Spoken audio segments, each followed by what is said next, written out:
Hello, everyone. My name is Jon Wizard. I'm a Monterey County Planning Commissioner here with Matt Huerta from the Monterey Bay Economic Partnership and CJ Valenzuela from the City of Salinas. This is YourTown TV, and we're going to talk today about some affordable housing. First, I'd like to ask Matt and CJ to introduce themselves, give us a little bit of background on who they are. Sure. Matt Huerta, Housing Program Manager with Monterey Bay Economic Partnership. Pleasure to be here. Been doing affordable housing and housing development work for about 18 years now, and just really pleased that we're making such progress and we have leadership such as from you and others in the region to start making a dent on our affordable housing crisis here. Thank you. CJ. My name is CJ Valenzuela, Community Development Analyst with the City of Salinas. I've been doing housing, combination of private sector and government for approximately 20 years, and I'm glad to be here to provide the public and yourself and the viewers out there with information regarding affordable housing. Awesome. Thank you so much. So let's just dive right in. Matt, can you talk to us a little bit about what affordable housing is? Yeah, affordable housing can be considered something negative out there when you talk to folks, depending on who you're talking to, and so it's real important that we're grounded in a definition of what it is, and essentially the federal government gives us some guidelines and regulations in terms of affordable housing essentially is when housing is made affordable to households at 30% of their income, and so that's kind of a standard definition that you can use across the country. And so whether it's Section 8 voucher holders where they pay 30% of their income, or folks that earn significantly more that are achieving or purchasing first-time homebuyer opportunities in various communities, such as on the peninsula, folks can earn up to 70, 80 grand in some cases, and they pay. And the idea is to make prices affordable to 30% of their income, including their mortgage and principal, interest, and taxes and everything else associated with that home purchase price, again, to try to make it affordable at 30%. So when we talk about affordable housing, it's good for everybody to understand that whatever that opportunity looks like, whether it's rental or home purchase, that the idea is to get to that 30% level. Okay. And CJ, you mentioned some experience in both private and public housing. Could you talk about what it is that makes housing affordable? How do we hit that 30% number? Sure, and just adding on to what Matt said, in public sector affordable housing, when we talk about affordable, there's several income groups. For example, extremely low income are households that earn no more than 30% of the area median income per household size. Very low income is households that earn no more than 50% of the area median income. Low is 80% of area median income. Moderate is up to 120% of area median income in workforce housing, which we also have a lot of in Monterey County, including the City of Salinas, is up to 160% of area median income. So from the public sector standpoint, when we talk about affordable housing, like Matt said, it's typically HUD's definition of the household spends no more than 30% of their combined gross household income on housing, whether it be rent or ownership. But I do want to inform the public that there are different categories. So, for example, when we have policies like inclusionary housing or density bonus, for ownership housing, at least in the City of Salinas, for example, per our inclusionary housing ordinance, we offer ownership units at the median, which is actually another category, at 100% of area median income, and then moderate 120% in workforce. Mm-hmm. On rental, typically you see the lower income levels like the extremely low, very low, and low between the 30% of AMI and 80% of AMI.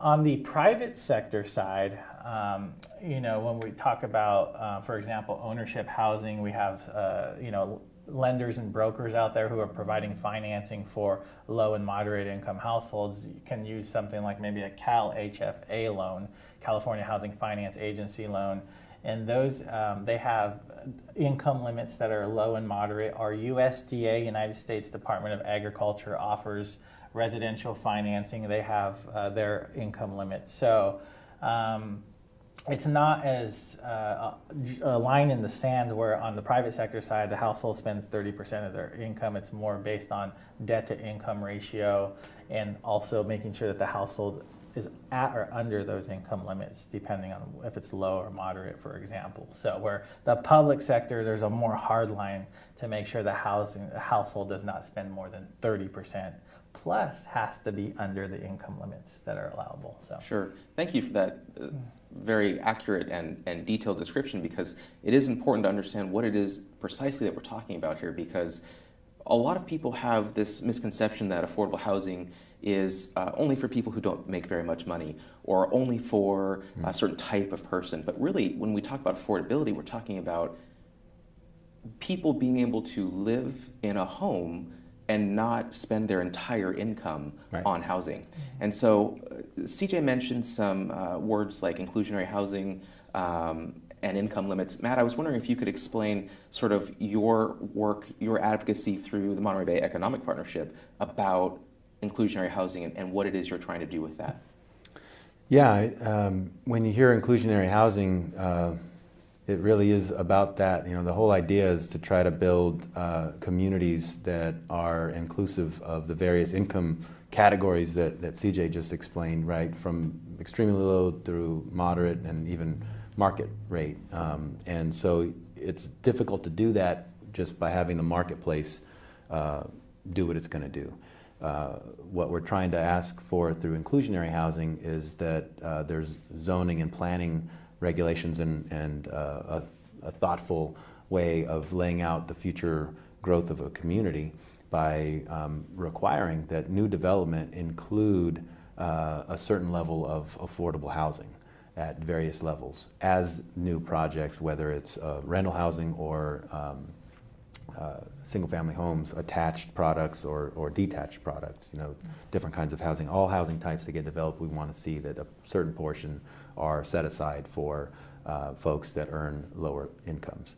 And so, again, the idea being that, the inclusionary housing also be located by job centers, near other services, walkable to parks, walkable to schools if possible, healthcare, all these different things that whether you're a child in a family setting or seniors needing access to those services. So what we're trying to do is make sure that inclusionary housing or those types of policies are baked into our as a best practice across our region. And so there's about 140 jurisdictions across the state that have adopted an inclusionary housing ordinance over the course of the last 30 years, and in our region we're about half of that. We have about 17 different jurisdictions across our 3 counties, Santa Cruz County, Monterey County, and San Benito County that we track, and about half of them have inclusionary housing ordinances. And so everyone's kind of in one stage or another of updating those ordinances, and so we try to provide some of the best practices, not only within our region, but also statewide in terms of how they can improve the viability of those policies. Because some folks are like, affordable housing, we need so much more of it, let's do a 50% set aside. While that sounds good, that actually, if you put too much regulation in terms of an inclusionary housing requirement, it can actually hinder new development from even happening altogether. So we don't want that to happen either. It needs to be a balance. And there's nexus studies and all these feasibility studies that are part of these policy efforts to make sure that there's a balance between making and achieving affordable housing inclusionary requirements and actually getting it built. We would fail if again we had this great policy but nothing gets built and we have no housing for it. So I know the city of Salinas and others are leading that charge in terms of trying to strike that balance. Could you, Matt, just briefly talk about what a couple of the bullet points of an inclusionary housing policy looks like, and then maybe CJ, you could talk about where that's actually played out in the city, and where you could identify a site that is either going to be built or has already been built that follows the city's inclusionary policy. Sort of a two-part question. Yeah, one of the major considerations around inclusionary policy is whether or not the policy is going to require on-site units or allow an opportunity for developers to pay a fee, an in-lieu fee, instead of building those units. That's one of the primary kind of considerations. And some jurisdictions have said, you know what, you don't even have a fee option. if you want to build a 100-unit apartment complex, our requirement is 20%. You must do 20% on site. Figure it out, bake it in. Let's make that happen. Other jurisdictions said, okay, well, you can do half. Half on site, and then you can pay the rest through a calculated fee, depending again on certain circumstances. And so, in other cases, you can pay a fee altogether, or purchase a piece of property off-site that will relieve your duty to do the on-site. And so right off the get, there's kind of a flexibility. Typically there are options, and we encourage options, but at the same time, where we are try to be clear about in terms of our recommendation is that we really do want to make sure that the policy drives us toward on-site production of housing, because land is so scarce, and financing affordable housing at any level is just incredibly difficult and challenging, and there's very few subsidy sources out there that allow for those kinds of affordable housing units to be built, especially with redevelopment agencies get eliminated a few years ago. That was a primary local source of dollars that was able to move a lot of these kind of developments forward. Without that local source and others available, federal government getting out of the affordable housing business, there's lots of other things happening in this space. I think it's more incumbent on these opportunities for the marketplace to drive some of this, and to make sure that, again, it's feasible, but the policies need to, again, have flexibility, but again, drive us toward incentivizing the on-site production piece. Thanks. The clarity in your answers really help us frame this problem, and so now that we've kind of understood a little bit of the policy, I'm hoping, CJ, you'll be able to expand upon what that looks like in real life. Sure. In the city of Salinas. And for the viewers out there, and just the inclusionary housing is essentially a set of requirements or a policy that, for example, local governments adopt, sets forth the requirements on residential development. There's certain thresholds and parameters. For example, in the city of Salinas, our inclusionary requirements don't kick in, for example, unless a development at least has 10 units or greater, whether that be rental or ownership. And it sets forth different policies and requirements for both ownership and rental housing. So, for example, in the city of Salinas, our current ordinance gives a menu of options for developers that are going to create 10 or more lots or units. In an ownership development, for example, they can have an option to generate, for example, 15% of their total units as inclusionary to the median, moderate, and workforce income categories that we talked a little bit about earlier, or they have an option to pay, as Matt was saying, an in lieu fee. Our current fee is about $12 a square foot, but that fee gets applied to all the gross residential living area of the market rate units combined. So it's not like it's just a small amount in that example. So, but the goal of the policy is to generate units on site, because units that are generated through, for example, market rate ownership development subdivision are greater than if you were to just hand the government over a check, for X amount of in lieu fee, because then now the government kind of has to play the role of a developer and go, find a site, put it, together a package, for example. So the goal is to get units constructed on site, whether they be ownership or rental. However, there are some options in our ordinance that do allow developers to pay an in lieu fee or a rental housing impact fee in lieu of producing units on site. There are also some other thresholds in the city of Salinas. For example, our downtown area is exempt from affordable housing requirements. So there's all kinds of different ways that jurisdictions can customize the ordinance. There is flexibility for that. The law doesn't say you have to do black and white. It's what's best for the community, hopefully, is what the leadership and the council and the development community will work together to carve out a policy that works to add flexibility to create the units on site. At least that's the goal in this, and it was the goal in our ordinance. For example, in the city of Salinas, we have an 85-unit subdivision called Tierra at Montebello, which Matt's aware of.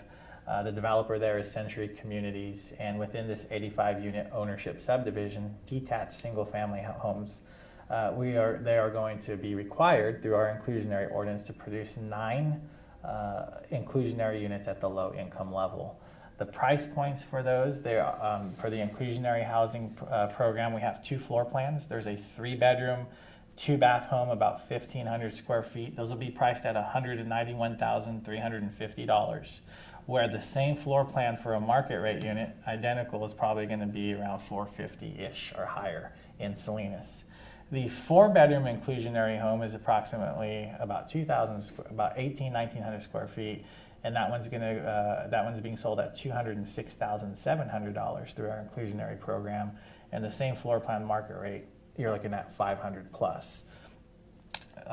The applicants, we conduct a lottery, for example, so there's a whole application process they have to go through, but we have everyone from school teachers to county workers to single moms to single dad is even purchasing one of these. So you see a blend and an array, and as Matt was alluding to, this is a mixed income community. So you have affordable housing within this 85 unit subdivision. You have a blend of affordable, and then you have a blend of market rate, and that really helps when it comes to fair housing law. And as you're aware, we're doing a fair housing study. One of the fair housing goals is to have these integrated communities where you have a blend of mixed income to best represent your community. So inclusionary housing is a tool that helps generate these mixed income communities, for example. So, great. Thank you so much, because I'm interested to figure out how we create these spaces where people can live harmoniously together. People of mixed incomes, people of different backgrounds can all share the same space, and we're not creating these segregated communities based on income levels and walling off the flow of information and harming our neighborhoods and the ability for people to interact. So it's really important that we have this kind of inclusion, as you've both so eloquently stated. Stay tuned for the next segment. We are going to talk about Chinatown. We're going to talk about farm worker housing. We're going to get into a lot of more specific detail about how inclusionary housing, how affordable housing actually works. This is YourTown TV.